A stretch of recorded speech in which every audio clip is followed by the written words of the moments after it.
Hello student, आपका हमारे YouTube channel Hemant class में स्वागत है। आज हम लोग जो है एटम के बारे में पढ़ेंगे डिटेल में। जितने भी मॉडल्स आए हैं सारे मॉडल्स को हम लोग देखेंगे बहुत अच्छे तरीके से। तो वीडियो को शुरू करने से पहले चैनल को कर दीजिए सब्सक्राइब, ज्यादा से ज्यादा लोगों के पास कर दीजिए शेयर। तो इस वीडियो को हम लोग शुरू करते हैं। देखिए, परमाणु से संबंधित जितने भी महत्वपूर्ण सिद्धांत आए हैं एटम के बारे में, जितना भी है, अगर देखा जाए 9th में जितना है या फिर 11th में, 9th और 11th या फिर जितने भी कंपटीशन एग्जाम हैं वहां से हम पूरा जोड़ते हुए बहुत अच्छे तरीके से पढ़ेंगे। तो शुरुआत करते हैं। तो शुरुआत करेंगे पदार्थ से। तो पदार्थ आप लोग जानते ही होंगे, वो सारी चीजें जिनमें क्या होता है, स्वयं का द्रव्यमान होता है या भार होता है, और जिनको कहीं पर रखने पर स्थान घेरती है, क्या कहलाता है, पदार्थ। जैसे मार्कर है, इसका कुछ ना कुछ वेट है, इसको कहीं पर रखा जाएगा, स्थान घेरेगा, तो क्या होगा, ये पदार्थ। तो जो है पदार्थ समझ गए। अब जॉन डाल्टन ने क्या किया था, पदार्थ को उनके छोटे छोटे टुकड़ों में विभाजित किया था। जो लास्ट टुकड़ा आया था, जिसको और अधिक विभाजित नहीं किया जा सकता था, उसको उन्होंने एटम का नाम दिया था, परमाणु का नाम दिया था। लेकिन बाद में ये पाया गया कि जो जॉन डाल्टन का सिद्धांत था वो भी, उसमें भी कमी थी। जो है इस कमी को हम लोग देखेंगे। तो इसमें भी कमी थी क्योंकि परमाणु जो है, जो उन्होंने बताया था कि परमाणु क्या होता है, अविभाज्य होता है। लेकिन जो है परमाणु भी विभाज्य है, क्योंकि परमाणु किससे मिलकर के बना है, बाद में यह पाया गया कि परमाणु जो है इलेक्ट्रॉन, प्रोटॉन और न्यूट्रॉन से मिलकर के बना है। तो इस तरीके से जो है, जो जॉन डाल्टन ने बताया था, उनका सिद्धांत गलत हो गया था। तो यहां तक हम पहुंच गए कि जो है, जो परमाणु होता है वो इलेक्ट्रॉन, प्रोटॉन और न्यूट्रॉन से मिलकर के बना होता है। अब जो है इलेक्ट्रॉन, प्रोटॉन, न्यूट्रॉन की खोज हो चुकी थी। उसके बाद फिर जो है अलग अलग वैज्ञानिकों ने जो है अलग अलग धारणाएं दी एटम को लेकर के। तो एटम को लेकर के सबसे पहले बात, जो अपना मॉडल प्रस्तुत किया था या अपनी बात रखी थी एटम से संबंधित मॉडल की, वो किसने रखा था, जे टॉमसन ने। जे टॉमसन ने जो है अपना तरबूज संबंधी मॉडल दिया था। इस मॉडल के अनुसार क्या होता है, देखो, उन्होंने जैसे तरबूज, अब हम लोग तरबूज की कल्पना करते हैं, तरबूज जैसे होता है। अब तरबूज का जो लाल वाला भाग होता है, उसको उन्होंने क्या कहा था, उसको उन्होंने कहा था कि जो तरबूज है वो एक तरीके का एटम है, उसका जो लाल वाला भाग है वो धनावेश है, और जो उसमें उसके बीज जो है, उसके जो बीए हैं, वो क्या हो गया, इलेक्ट्रॉन उसमें धसे रहते हैं। तो इसी को जे टॉमसन का तरबूज मॉडल कहा गया कि जो इलेक्ट्रॉन होते हैं वो तरबूज के बीए में धसे रहते हैं, और जो उसका धनावेशित भाग होता है वो क्या रहता है, वो जो है, जो लाल वाला भाग होता है वही धनावेशित भाग होता है। तो इस प्रकार जो है पूरे परमाणु में जितना इलेक्ट्रॉन होता है उतना ही क्या होगा, उतना प्रोटॉन होगा, और इस कारण से पूरा जो एटम होता है, परमाणु होता है, विद्युत का उदासीन होता है। और इस बात के लिए उनको नोबेल प्राइज दिया गया था, क्योंकि अभी भी जो है ये माना जाता है, उनका जो सिद्धांत था कि परमाणु विद्युत उदासीन है, तो आज वो सिद्धांत को एक्सेप्ट किया गया है। आज भी माना जाता है परमाणु क्या है, विद्युत का उदासीन है। तो यहाँ तक हम लोग समझ गए। अब जो है, जैसे हम इसको दिखाएं तो यहाँ पर ये देख सकते हैं, ये आटा है और इसको मान लेते हैं तरबूज है, इसके ये कंचा है जिसको कहते हैं, ये मान लेते हैं इसमें धसा है। तो क्या हो जाएगा, तो ये इसका जो ये वाला भाग है, ये क्या हो जाएगा, धनावेशित भाग, और ये जो है ये क्या हो जाएगा, इलेक्ट्रॉन हो जाएगा। तो जितना धनावेशित भाग होगा उतना ही इलेक्ट्रॉन हो जाएगा। तो इसका मतलब पूरा एटम क्या होगा, विद्युत का उदासीन होगा। तो ये एटम को देख सकते हैं। तो जो है, अब इन्होंने इतना मॉडल दिया था, बाद में इनके मॉडल में कमी क्या रहेगी, इनसे बाद में ये पूछा गया कि जो है, ये बता दीजिए कि जो है प्रोटॉन, उसमें न्यूट्रॉन की स्थिति कहाँ पर होगी, क्योंकि उस समय न्यूट्रॉन की भी खोज हो चुकी थी। उनसे पूछा गया न्यूट्रॉन की स्थिति कहाँ पर होगी, तो वो न्यूट्रॉन की स्थिति के बारे में बताने में असमर्थ थे। तो ये भी उनकी एक कमी आ गई।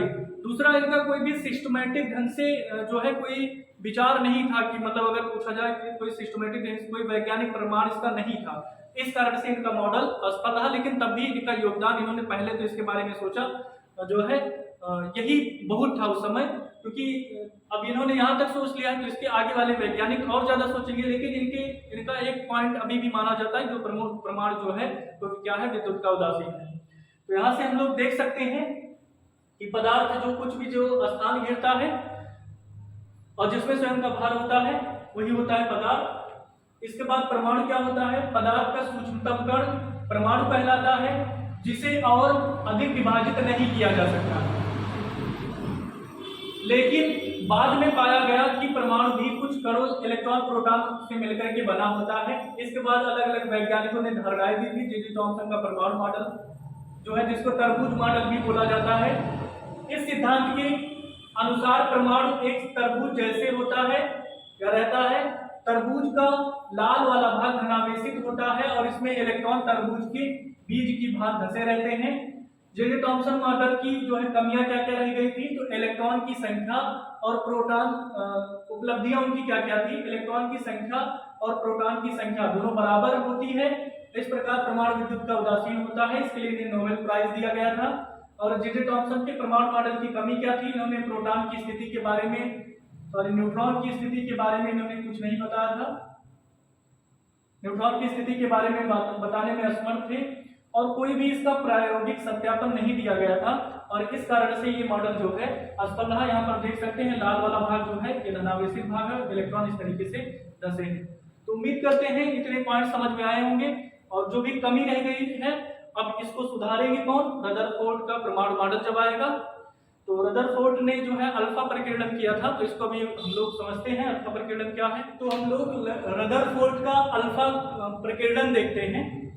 देखिए रदरफोर्ड ने क्या किया, रदरफोर्ड ने जो है एक रेडियो एक्टिव पदार्थ लिया। अब रेडियो एक्टिव पदार्थ क्या होता है, रेडियो एक्टिव पदार्थ ये होता है जो कि जिनसे अल्फा किरणें निकलती हैं, उनको रेडियो अल्फा बीटा गामा तीनों किरणें निकलती हैं। लेकिन इस तरीके वाला जो है रेडियो एक्टिव पदार्थ लिया गया, उसमें जो ऑब्जर्वेशन किया गया वो अल्फा पार्टिकल से किया गया कि रेडियो एक्टिव पदार्थ से अल्फा किरणें निकल रही हैं। इस पर एक्सपेरिमेंट किया गया। तो अल्फा किरणें यूरियम और थोरियम होता है, यूरेनियम और थोरियम। तो उन्होंने क्या किया, अल्फा किरण को लिया। अब अल्फा किरण उन्होंने क्या किया, उन्होंने रेडियो एक्टिव पदार्थ लिया जिससे अल्फा किरण निकल रही थी और कुछ इस तरीके के अरेंजमेंट की व्यवस्था की। इसमें क्या था, लेड बॉक्स था। यहां पर देख सकते हैं ये लेड बॉक्स है, तीन तरफ से बंद है। क्यों तीन तरफ से बंद है, ताकि जो रेडियो एक्टिव पदार्थ से अल्फा किरण निकले वो सिर्फ एक ही दिशा में जाए। इस कारण से जो लेड बॉक्स था उसको तीन तरफ से बंद किया गया और यहाँ पर बीच में रेडियो एक्टिव पदार्थ रखा गया। और उसके बाद फिर जो है एक स्लिट लिया गया। अब यहाँ से रेडियो एक्टिव किरणें तो निकल रही थी लेकिन बहुत शार्प नहीं जा रही थी। तो क्या हुआ, इस तरीके से अरेंजमेंट की व्यवस्था की गई कि जो है यहाँ से कुछ जो भी अल्फा किरणें जा रही है यहाँ से बहुत शार्प होकर के जाए। और शार्प होकर जाने के बाद फिर क्या है, तो यहाँ से स्लिट हो गया। तीसरा क्या था, सोने की पन्नी। अब इसको जो है बर्फबारी कराई गई थी सोने की पन्नी से। क्यों सोने की पन्नी, क्योंकि जो है अगर एक एटम के बारे में पता करना है तो सोने की पन्नी सबसे पतली होती है। इस कारण से जो है उसके एक प्रमाण पर, जैसे क्या है ये पूरी बुक है, तो इस बुक का इतने सारे जो है इसके जो है अगर देखा जाए पेजेस हैं, तो इस तरीके से इनको अरेंजमेंट किया गया कि सोने की पन्नी वाला सिर्फ एक परत ये रह जाए। इस पर उन्होंने बारंबारी कराई, तभी तो एक एटम के बारे में पता चलेगा। अगर ये दो पन्नी है तो इसका मतलब ये दो एटम हो गया। हमें एक एटम के बारे में पता करना है तो ये होना चाहिए इस तरीके से, तो इस तरीके से होना चाहिए। तो ये सोने की पन्नी ली गई, इस पर जो है अल्फा किरणों की बारंबारी कराई गई और जो है एक ZnS का पर्दा लिया गया जिंक सल्फाइड का। जिंक सल्फाइड क्या रहता है, ये जिंक सल्फाइड का पर्दा लिया गया। और ये पर्दा जो है क्यों लिया गया, ताकि जो है ये ऑब्जर्वेशन किया जा सके कि जो अल्फा किरणें जो सोने की पन्नी से टकरा रही हैं उनका बिहेवियर कैसा है, उन अल्फा किरण जाति कैसे है। तो यहाँ से देखा गया कि जो है ज्यादातर अल्फा किरणें सीधे निकल जाती हैं, कुछ अपने मार्ग से मुड़ जाती हैं और लगभग 12,000 में से एक किरण पीछे निकल जाती है। तो जो है इस पूरे अरेंजमेंट को रदरफोर्ड का अल्फा प्रकीर्णन का एक्सपेरिमेंटल तौर बोला जाता है। ऐसा उन्होंने प्रयोग किया था। उन्होंने अल्फा किरणों की सोने की पन्नी पर बारंबारी कराई थी। क्यों कराई थी सोने की पन्नी, क्योंकि सोने की पन्नी जो है अगर देखा जाए सबसे पतली लेयर में हो जाता है और उसके बाद फिर वो उसके एक एटम को दिखाता है, जिसे अभी पीसेस वाला दिखाया तो उस तरीके से। और वहां पर जो है इस तरीके का कुछ ऑब्जर्वेशन किया गया। तो क्या ऑब्जर्वेशन किया गया, इससे ये देखा गया कि अधिकांश अल्फा किरणें सोने की पन्नी से सीधे निकल जा रही थी। ज्यादातर अल्फा किरणें सोने की पन्नी से सीधे निकल जा रही थी और कुछ अल्फा कण मूल पथ से विभिन्न कोणों पर विक्षेपित हो गए। कुछ अल्फा किरण ऐसे थे जो कि कुछ एंगल बनाते हुए डिवेट हो गए, अपने मार्ग से विचलित हो गए और लगभग प्रत्येक 12,000 कणों में से एक कण टकरा करके अपने मार्ग में वापस लौट आया। 12,000 में से एक कण अपने मार्ग से टकरा करके वापस लौट आया। ये 3 ऑब्जर्वेशन उन्होंने ZNS पर्दे पर ऑब्जर्व किया। अब जो है ये यहां से ये तो प्रेक्षण हुआ। अब इसके आधार पर निष्कर्ष क्या निकला? तो निष्कर्ष ये निकला, अब यहाँ पर ये अल्फा प्रकीर्णन है, यहाँ से अल्फा किरणें जा रही हैं। ये जो है कुछ ज्यादातर किरणें सीधे निकल जा रही हैं, अगर देखा जाए इस तरीके से ये किरणें सीधे निकल जा रही हैं और कुछ किरणें अपने मार्ग से विचलित हो जा रही हैं और लगभग ये किरण है जो क्या होगा पीछे लौट रही है।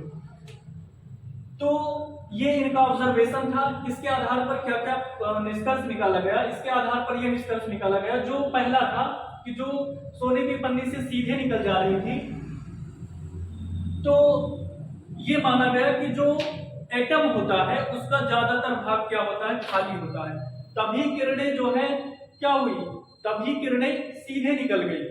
जैसे क्या होगा, जैसे हम एक रोड की कल्पना करते हैं, रोड है, रोड जो है सिर्फ रोड के बीचों बीच में मान लो कोई चीज है, कोई मतलब रखा गया जो ब्रेकर होता है, मान लो बीचों बीच में है, जो कुछ इस तरीके से रहता है, जैसे रोड बनता है तो इस तरीके से रख दिया जाता है, ये मान लो बीच बीच में है। तो जो भी व्यक्ति रहेगा, अगर यहाँ से एक व्यक्ति का ऑब्जर्वेशन किया जाए, साइकिल या मोटरसाइकिल चला रहा है, तो क्या होगा, वो तो सीधे निकल जाएगा ना।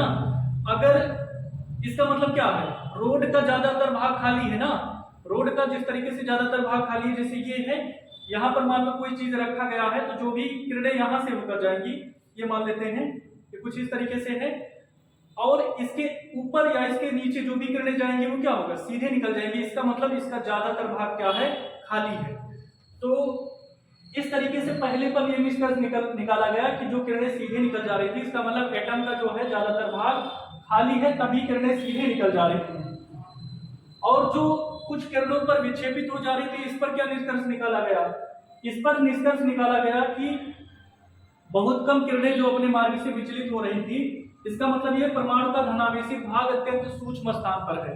कहने का मतलब अल्फा किरण, देखो अल्फा किरण क्या होता है, पॉजिटिव होता है, और जो जैसे मान लो क्या है, ये है, और इसके बीचों बीच, मतलब यहां से मान लो इसके पास से कोई किरण आई, अब इसको हम कैसे बताएं, यहां से मान लो ये है एटम है, इससे मान लो पास कोई किरण आई इस तरीके से, तो क्या होगा, ये भी प्लस है और ये भी प्लस है, तो क्या हो जाएगा, जब ये इसके पास आएगी तो ये कुछ ऐसे चली जाएगी, विक्षेपित हो जाएगी, सीधे नहीं जाएगी। ये कुछ जाना चाहिए था, अगर ये ऐसे है तो जाना चाहिए था सीधे, लेकिन ये सीधी ना हो जा करके, क्योंकि ये पॉजिटिव है, ये भी पॉजिटिव है, तो इसको रिफ्लेक्ट करेगा तो कुछ इस तरीके से चले जाएंगे, तो इसका मतलब कुछ एंगल बनाते हुए चली जाएंगी। तो दूसरे आधार पर यह निष्कर्ष निकाला गया कि जो है परमाणु का जो ज्यादातर धनावेशित भाग होता है वो अत्यंत सूक्ष्म स्थान पर होता है। तो दूसरे से यह निष्कर्ष निकल गया, जो कुछ किरणों पर विक्षेपित हो रही थी, इसका मतलब धनावेशित भाग अत्यंत सूक्ष्म पर है, तभी यहाँ से जो किरणें जा रही है इसके पास, ये धनावेशित है, ये भी प्लस है, तो ये दूर दूर चली जाती है, इस तरीके से कुछ एंगल बनाते हुए अपने मार्ग से विचलित हो जाती है, क्योंकि ये भी प्लस है, ये भी प्लस है, तो दूर ढकेलता है। यहाँ तक तो इफेक्ट जा नहीं पाता, इसलिए सीधे चली जाती है। और जो लगभग 12,000 में से कोई किरण एक रहता है जो कि टकरा करके अपने मार्ग में वापस लौट जाता है, इसके आधार पर उन्होंने क्या ऑब्जर्वेशन किया, जैसे ज्यादातर किरणें जो सीधे जा रही थी, मान लो जो इसके न्यूक्लियस की एकदम सीध में पड़ गई, यहाँ पर ये प्लस है और ये भी प्लस है, जो किरण है, और प्लस प्लस क्या होगा, ये तुरंत जा रही थी ऐसे जा रही थी, ये भी प्लस है, तो ये तुरंत मुड़ करके ऐसे चली गई। इसका मतलब जो 12,000 कणों में से एक कण पीछे जो है, एक किरण पीछे जा रही थी, अर्थात परमाणु का जो धनावेशित भाग होता है वो सूक्ष्म स्थान पर नहीं, अत्यंत सूक्ष्म स्थान पर जो है केंद्रित होता है, और वो क्या होता है, धनावेशित होता है, उसे ही न्यूक्लियस कहा जाता है। तो ये मतलब रदरफोर्ड का जो है प्रकीर्णन का ये प्रयोग था, ये प्रेक्षण हुआ उससे, ये प्रेक्षण इसका था, और यहाँ पर ये निष्कर्ष निकाला गया। तो इस बेसिस के आधार पर रदरफोर्ड ने ये बताया कि जो परमाणु होता है उसमें जो नाभिक होता है, नाभिक क्या होता है, वो धनावेशित होता है, और उसका परमाणु का अधिकांश भाग क्या होता है, खाली होता है। और जो उसका नाभिक होता है वो क्या होता है, धनावेशित रहता है और वो परमाणु के केंद्र में अत्यंत सूक्ष्म स्थान पर केंद्रित होता है। इसके बारे में उन्होंने बात की थी और ये बताया था कि जो इलेक्ट्रॉन होता है वो नाभिक के चारों ओर घूमता है। इतनी बातों को उन्होंने बताया था। अब जो है उनकी कमियों को देख लेते हैं, क्या उनकी कमी रहेगी। पहले हम लोग देख लेते हैं जो है क्या क्या गुण थे, इसको रिवाइज कर लेते हैं। तो परमाणु के केंद्र में नाभिक होता है, प्रोटॉन का जो धनावेश होता है वो इलेक्ट्रॉन के बराबर होता है, इस कारण से परमाणु जो होता है विद्युत का उदासीन होता है। इलेक्ट्रॉन नाभिक के चारों ओर विभिन्न कक्षाओं में घूमते हैं। चक्र जब वो घूमते हैं तो घूमते समय जो है चक्रण करते समय ना वो समीप आते हैं और ना ही वो उसमें गिरते हैं। अगर इसका सेंस समझा जाए कि जो है जैसे क्या है, ये नाभिक है, इलेक्ट्रॉन इसके चारों तरफ घूम रहे हैं, तो इलेक्ट्रॉन जो है घूमते घूमते इसके समीप नहीं आते और ना ही इसमें गिरते हैं। तो ये जो है इसके गुण हो गए। लेकिन यही इसकी कमी थी, क्योंकि इन्होंने ऐसे कह दिया, ऐसे कैसे कह सकते हैं। तो यही इनके मॉडल की कमी निकल करके आई कि रदरफोर्ड का परमाणु मॉडल जो है अस्थायित्व की व्याख्या नहीं कर पाया। कहने का मतलब ये तो ऐसे बता दिए, जब इनसे सिस्टमैटिक ढंग पूछा गया ऐसा क्यों नहीं होता, तो इसके बारे में एक्सप्लेन नहीं कर पाए। क्योंकि प्लांक ने अपना क्वांटा सिद्धांत दिया था, उसके अनुसार क्या होता है, अगर कोई पदार्थ जो है, कोई भी कण है, वो लगातार घूम रहा है तो घूमते समय उसकी एनर्जी धीरे धीरे कम होनी चाहिए और अंत में उसको जो है उसकी एनर्जी समाप्त हो जानी चाहिए। ठीक इसी प्रकार क्योंकि इलेक्ट्रॉन भी नाभिक के चारों तरफ घूम रहा है तो कुछ समय बाद उसकी एनर्जी कम होनी चाहिए। एनर्जी कम होने के कारण, अब जैसे ये है एनर्जी कम होने के कारण, मान लो ये नाभिक है, ये इसके चारों तरफ एनर्जी कम होने के कारण धीरे धीरे इसकी त्रिज्या कम होनी चाहिए, कम होनी चाहिए, कम होते होते इस इलेक्ट्रॉन को नाभिक में ही गिर जाना चाहिए, ऐसा उन्होंने बताया। और जब प्लांक का क्वांटा सिद्धांत जो किया गया था तो उसके अनुसार से यही होता है कि अगर कोई पदार्थ जो है, कोई कण अपने स्थान पर मूव कर रहा है तो मूव करते किसी के चारों तरफ मूव कर रहा है तो धीरे धीरे उसकी एनर्जी खत्म होगी, अंत में उसी में गिर जाएगा। तो इलेक्ट्रॉन भी नाभिक के चारों तरफ मूव कर रहा है, धीरे धीरे इसकी एनर्जी कम होनी चाहिए और रेडियस कम होना चाहिए और उसके बाद फिर इसको नाभिक में ही गिर जाना चाहिए। इस आधार पर जो है इसके अस्थायित्व की व्याख्या जो है जब इनसे पूछी गई रदरफोर्ड से तो नहीं कर पाए थे। तो इस कारण से इनका मॉडल की इसको हम कमी मान सकते हैं कि परमाणु के अस्थायित्व की व्याख्या नहीं कर पाए। कहने का मतलब जब इलेक्ट्रॉन नाभिक के चारों ओर घूमते हैं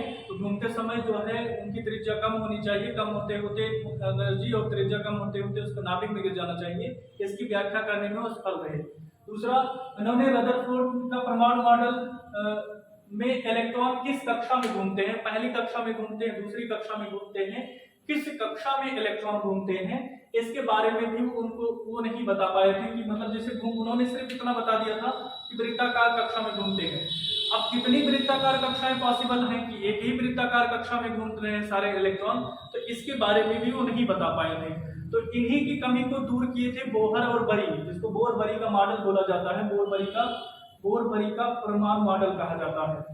उन्होंने क्या बताया, उन्होंने ये बताया कि जब इलेक्ट्रॉन जो है, क्योंकि यही दोनों इनकी कमी थी, देखिए जो कमी पहले रह गई थी, जैसे परमाणु मॉडल जे थॉमसन की, उस कमी को दूर किया रदरफोर्ड ने।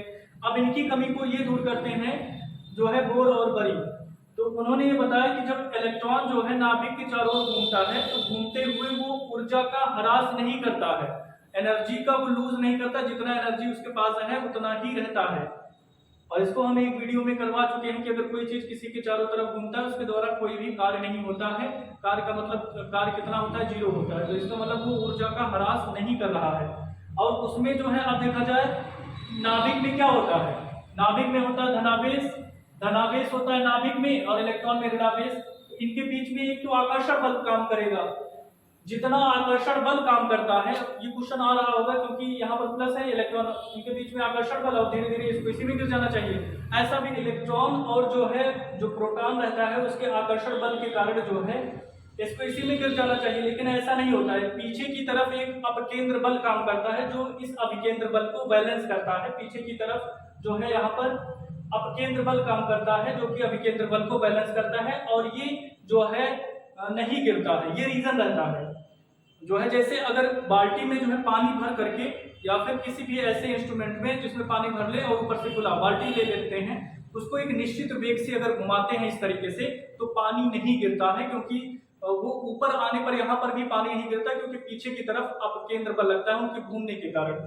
तो यहाँ पर क्योंकि एक निश्चित वेग रहता है, ठीक यही रीजन के कारण इलेक्ट्रॉन इसमें नहीं जाते हैं। तो यहाँ पर जो इनकी कमी रह गई थी इस फाइल को एक्सप्लेन करने में कि ऊर्जा का ह्रास इलेक्ट्रॉन नाभिक के चारों ओर घूमते हुए नहीं करते हैं, ये पूरी हो गई। उसके बाद फिर वो उसमें गिरते क्यों नहीं, क्योंकि जितना भी केंद्र बल काम करता है उतना केंद्र बल, और यही रीजन रहता है कि परमाणु जो है उसका स्थायित्व बना रहता है, जिसकी व्याख्या इन्होंने कर दिया था। दूसरा, इलेक्ट्रॉन केवल निश्चित ऊर्जा की कक्षा में ही घूमते हैं, जिसकी एनर्जी निश्चित रहती है उसी में इलेक्ट्रॉन घूमते हैं। अब इनके बेस पर ही क्या किया गया है, अलग अलग कक्षाओं को बांटा गया, जैसे K, L, M, N। पहले में मैक्सिमम 2 इलेक्ट्रॉन हो सकते हैं, दूसरे में L में 8 इलेक्ट्रॉन, M में 18 और N में 32 इलेक्ट्रॉन हो सकते हैं। तो इलेक्ट्रॉन केवल निश्चित ऊर्जा की, जितनी ऊर्जा जिसे उसके पास वाली जो कक्षा होगी उसमें जितना एनर्जी रहेगी वो उसमें घूमेंगे, कम एनर्जी रहेगी तो और दूसरी कक्षा में और कम। तो इस तरीके से K, L, M, N जो है कक्षाएं पाई जाती हैं, जिसमें मैक्सिमम 2, 8, 18 और 32 इलेक्ट्रॉन होंगे। तो इलेक्ट्रॉन केवल निश्चित ऊर्जा की कक्षा में घूमते हैं यहाँ से, और इनका कोणीय संवेग NH/2 पाई का पूर्ण गुणित होता है। तो कोणीय संवेग NH/2 पाई का पूर्ण गुणित होता है। तो इसके बारे में हम लोग 11th में अच्छे तरीके से पढ़ेंगे। तो पहले अगर कोष्ठ में देखा जाए तो 2 इलेक्ट्रॉन, दूसरे में 8, तीसरे में 18 और चौथे में 32 इलेक्ट्रॉन पाए जाते हैं। रदरफोर्ड के पहले में पाए जाएंगे 2 इलेक्ट्रॉन, ये किसके हिसाब से रहता है, 2n² के हिसाब से। n का मान 1 रखेंगे कितना होगा, 2 गुणे 1 का स्क्वायर कितना हो जाएगा, 2। इसी तरीके से अगर n का मान 2 रखते हैं तो 2 का स्क्वायर 2 दूना 4 दूनी 8, तो दूसरे कक्षक में 2 फिर 8 फिर इसी तरीके से 18 हो जाता है। यहाँ पर 3 रखें, 3 त्रिका 9 दूनी 18 फिर 32। इस तरीके से इलेक्ट्रॉन जो है विभिन्न ऊर्जा स्तर के कक्षाओं में रहते हैं। तो इस कारण से बहुत ज्यादा कक्षाएं पॉसिबल रहती हैं। अब कहीं से इलेक्ट्रॉन को निकालना होगा फिर लूज करना होगा तो उस पर चार्जेस आ जाते हैं, तो वही उसी को आयन बोला जाता है। अब इसके बाद हम लोग जो है नेक्स्ट वीडियो में परमाणु क्रमांक क्या होता है, परमाणु भार क्या होता है, द्रव्यमान संख्या क्या होती है, आयंस क्या होते हैं, इन सब के बारे में डिटेल में बहुत अच्छे तरीके से पढ़ेंगे। और एटम्स के बारे में जो है 9th में इतना ही है। तो उम्मीद करते हैं वीडियो समझ में आया होगा। वीडियो समझ में आता है तो चैनल को सब्सक्राइब कर लीजिए, ज्यादा से ज्यादा लोगों के पास शेयर करिए। इस वीडियो को यहीं पर समाप्त करते हैं। Thank you.